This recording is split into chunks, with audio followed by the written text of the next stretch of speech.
Okay, so welcome to the Garden Dice walkthrough video. In this video, I'm going to take a few minutes to show you how a game of Garden Dice is set up and also how the first few turns are played. Here on the table we have the Garden Dice board. These are all prototype components. So the actual board will be a mounted board. The tiles will actually be 47 millimeter tiles, the same size as Wasabi. These cubes will actually be discs in the game. But let me start with the tiles here. So on these tiles you've got seeds on the one side and the ripe vegetable on the other side. And what you'll be doing in the game is buying these seeds with dice. You'll be using dice to place them on the board, marking them with one of your ownership cubes, and then using dice later on you'll water them, and then for points you'll actually harvest them off, take them off the board and lay them in front of you, returning the ownership cube to your supply. What you're trying to do for bonus points at the end of the game is create sets of tiles where you have 3, 4, or 5 of a kind of the same vegetable, or try to get one of each.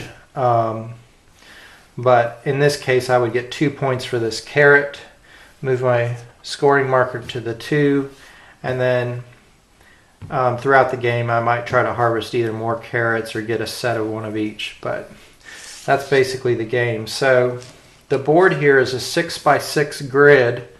You've got the rows numbered 1 through 6 here, and you've got the columns numbered 1 through 6 across the top. There's spaces to place tiles at every coordinate. The spaces down here in the bottom right hand corner are multiplier spaces that will increase the point value of your tiles by 2. And in addition to the seed and veggie tiles, you've got 3 special tiles in a 3-player game, which is what I've set up here. You've got the sun token, which can be used once per game to change one of your die into any value you want. So you could change a 3 into a 4. You can also use it to re-roll all 4 of your dice at the start of your turn. There's a bird tile that you can put on the board using coordinates the same way you put out seed tiles. You also mark it with one of your markers, and then you can move it around and it can eat seeds, except for seeds that are protected by the scarecrow. But I'll get to the scarecrow in just a minute. The opposite side of the bird tile is a rabbit tile, which you can flip over by spending a 6. Your ownership marker stays on the rabbit. The rabbit can move around and eat vegetables, and the scarecrow does not protect from the rabbit. The scarecrow does not protect veggies from the rabbit. So that's the bird and the rabbit. Then you've got a sundial tile, which also needs an ownership marker. When you put that out at the coordinates that you've rolled, for example a 3, 3, then from that point forward in the game you can modify your rolls by 2 pips. So you can add 1 pip or subtract 1 pip from 2 different dice, or you can add or subtract 1 or 2 pips from a single die. So with a roll of 2, 2, I could change that into, for example, a 1, 3, a 3, 3. I could modify this up by 2 and make it a 2, 4. It gives a lot of options. So given this space right here, I believe there are 13 total spaces that you could use your sundial to place, assuming they're empty. And The opposite side, as we mentioned, is a scarecrow, and the scarecrow protects neighboring seed tiles that you own from opponent's birds. So this seed tile here is protected from all other players' birds. Once this seed tile gets watered, it is no longer protected from the opponent's rabbits. But if you are able to harvest it for the 1 point, you also get 3 bonus points for it being next to the scarecrow. So you would move your marker up to 4 in this case. So I may have skipped over how watering and harvesting works. So if I place this tile at the coordinates of 3, 3, it would go on the board seed side up to start. Then with a 2, you can water it. And then with another 2, you can harvest it. I may have gone over that. I can't remember. Let me play a couple of rounds in this 3-player game so you can get a feel for how it works. So I'll start with yellow and then proceed clockwise. So yellow's rolled a 1, 3, 3, 4, and you can buy any tile that's equal to or lower than the number you rolled. So with a 1, all I can buy is a 1.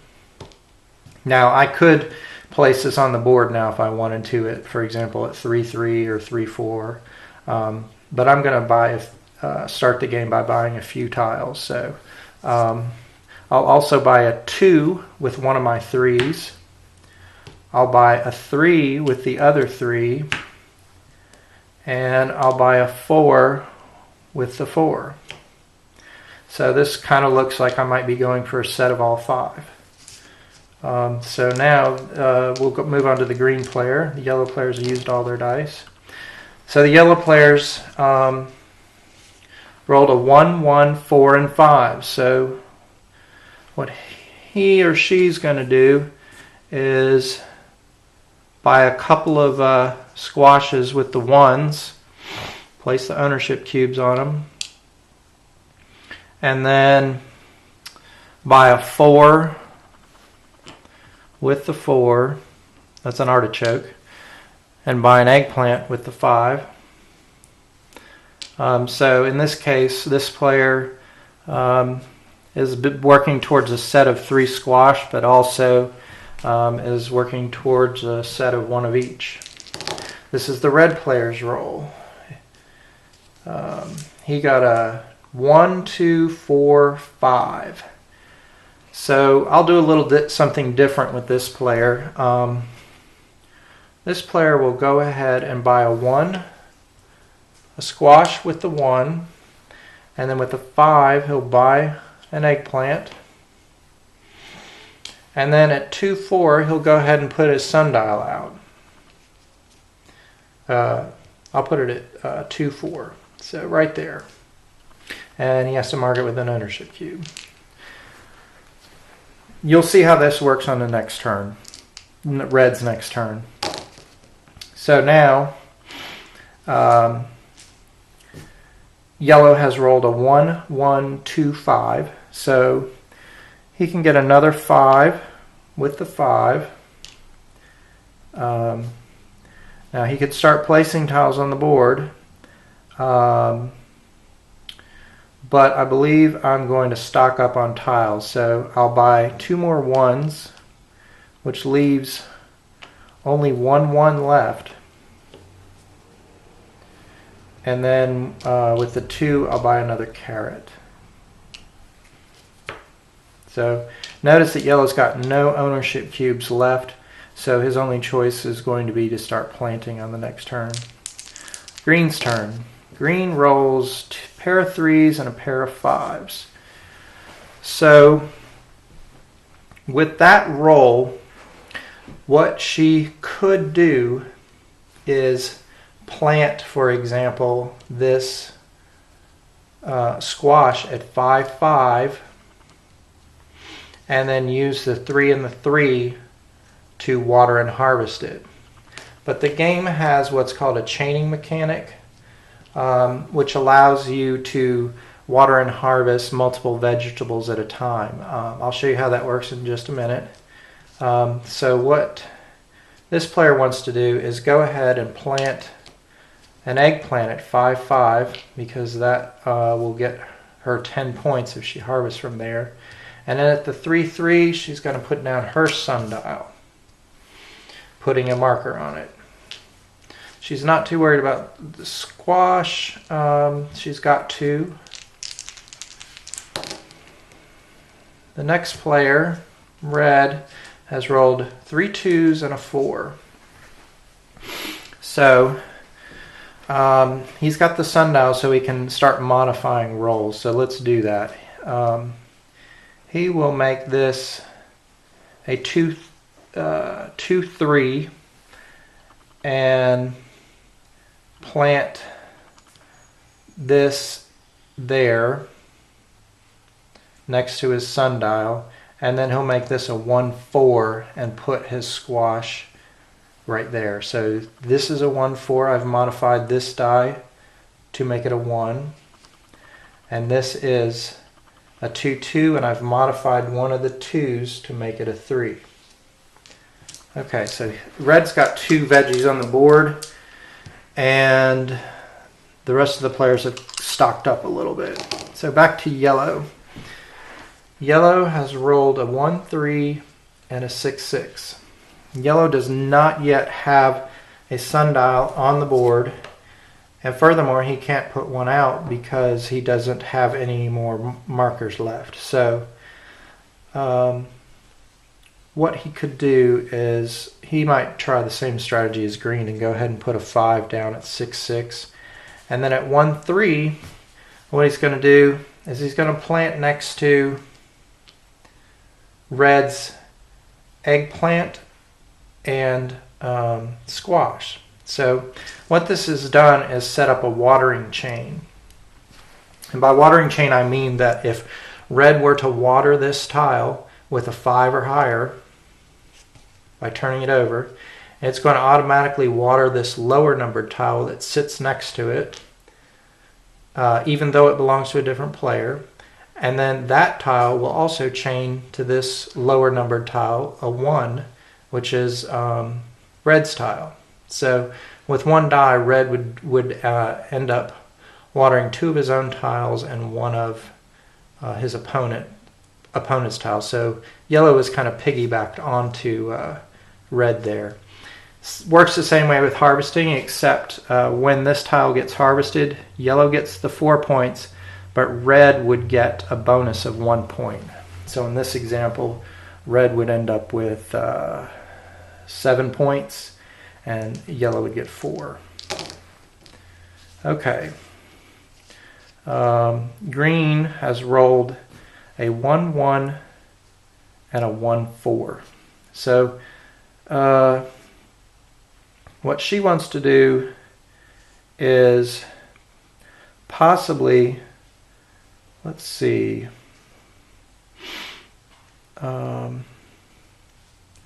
I think what she wants to do is buy this last squash so she can go for 3 squashes. And then she bought that with the 1. With the 4, she might buy a carrot. She doesn't have any of those. And then with this, she'll make it into a 1-2 and go ahead and plant the carrot, latch it onto this watering chain. So now, if red waters this tile, it's going to flow down to the yellow's 4, and then from there it'll flow down to green's 2. If yellow were to water, then it wouldn't go to red's 5, but it would go to red's 1 and green's carrot. So we'll just play a couple more turns here. I think you get the idea. Okay, so red has rolled a 5-5 and a 2-3. So unfortunately, red doesn't have any more seed tiles in his front of him, because if he did, I would be putting a tile right there before I water and harvest this tile, because it would it would get him some extra points. But as it is, he doesn't have that option. So what red's going to do is go ahead and water and harvest. I want to show you how this works. So with the 5, he'll water this tile, and then that chains down to yellow's 4. It also, but from there it chains down to green's carrot, but it also changes to red's squash. So that's one of the 5s. With the other 5, red, one thing that red could do is he could turn in his sun token. He doesn't have a 6, but he could turn in his sun token at this point to convert this sundial into a scarecrow, just so that he can get the 3 bonus points for each of these tiles. I just want to demonstrate that. So let's just say he uses his sun token, so that's out of the game. And he changes this 2 into a 6 and uses that to flip over this scarecrow. And then he goes ahead and proceeds to harvest these tiles. So he'll get 8 points for this tile. So he moves up to 8. Yellow will get 4 points for this tile. So yellow moves up to 4 and gets one of his cubes back. Green is going to get 2 points for this tile, and she gets a cube back. So she moves up to 2. And lastly, red is going to also harvest this tile because it was next to the 4. So that's 4 points, the 1 plus the 3 for the scarecrow. So he's up to 12. And he gets 2 cubes back, and then there's a 3 left. And and red also gets 2 bonus points for harvesting 2 of his opponent's tiles. Green had a carrot there, and yellow had an artichoke there, so 2 more points. So, and with the 3, maybe he'll buy a tomato seed. So you can see with this that setting up chains is a good idea a lot of times, because red, even though he watered and harvested 2 of yellow and green's tiles, he ended up with 14 points. Had he not flipped to his scarecrow, he still would have had 8 points, which is more than what yellow and green ended up with. Yellow and green have planted in these high areas, but unless they can roll some 5s and 6s, they're not going to be able to water and harvest these. So it's a little bit of a liability. And lastly, it's now back to yellow's turn. So let's just show a quick example of how the bird works. Yellow could put out a bird. He rolled a 4-5, so he could put it tile here. That's 5-4. Put a disc on it. And actually he's, let's see here. He's actually not going to be able to do this because he doesn't have any cubes left. But let's just say he had a cube left, just for this example. He could move here with the 3. You can move up to the number on the die. So you could move here with a 3. And then at this point, this tile would be eaten, so green would get her cube back. And then yellow has 2 choices. He can either discard this tile from the game and put another cube on his bird, which he's not going to get back under most likely. There's one way to do it, but or he can take this tile for himself and put that ownership cube on it and put it in front of him as a seed. The rabbit works the same way. It's just to be able to have a rabbit, you have to put the bird out first and then use a 6 to flip it over. So that's a walkthrough of Garden Dice, and I hope this has been helpful to give you an idea of whether or not you want to support the game on Kickstarter. And I just want to thank everybody who's already supported the game, and I'd like to thank all potential future supporters. So thanks again for watching, and game on.